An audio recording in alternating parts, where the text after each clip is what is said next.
The Pentagon said today its investigation of damage done by the alleged Walker spy ring has been broadened to the Army and the Navy and the Air Force. The intelligence experts continue to believe the most serious breaches of security were confined to the Navy.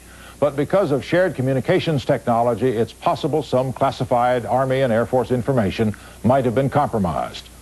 On our special segment tonight, a question: why do people become spies? A former FBI agent charged with espionage today testified in court he got involved because he had what he called a James Bond fantasy.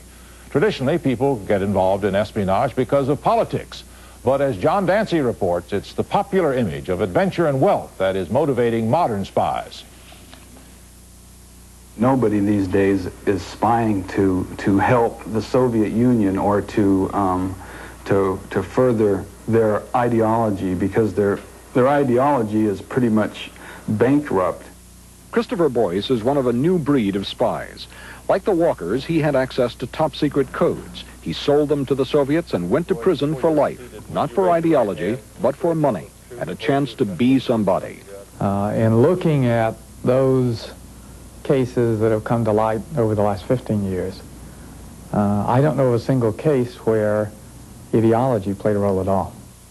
When Mata Hari spied for the Germans and Riley, the so-called ace of spies, worked for the British, and the Rosenbergs sold atomic secrets to the Soviets, they did it for ideology. They were believers. American counterintelligence had always used an acronym to explain why people spy: MICE: money, ideology, compromise, ego. But by the 1970s, the I in MICE, ideology, had been replaced by the M, money. Money and fantasy, the spy mystique, adventure, excitement. The profile is Mr. Everyman, Mr. American. The weaknesses of the ordinary American are what make people spy and what leads the KGB and the GRU to their sources. When he was a KGB agent, Stanislav Levchenko tried to exploit those weaknesses that would allow him to recruit a person to spy for the Soviet Union. Levchenko, here in shadow, has been threatened with death.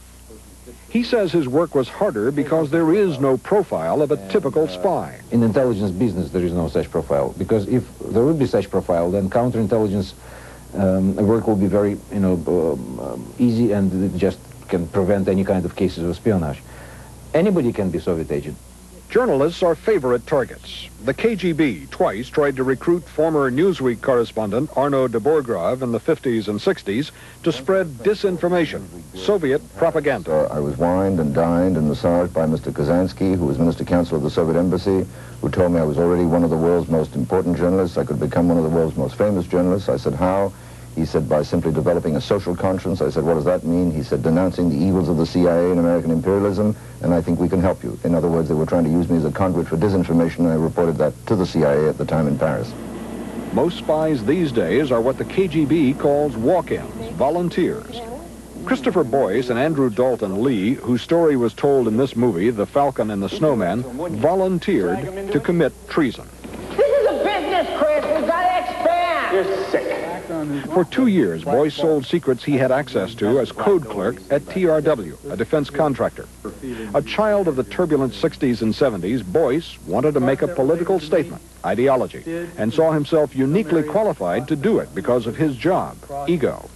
Well, my first political awareness growing up of government was Kennedy being assassinated, and then the race riots, and then the war and the napalm on television every night, and then Richard Nixon dragging the government through the mud.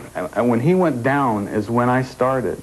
And I thought that I would use the KGB to bash the CIA. And, it's, with hindsight, I have to look back and to concede this now, it's like drinking cyanide, but it was treason.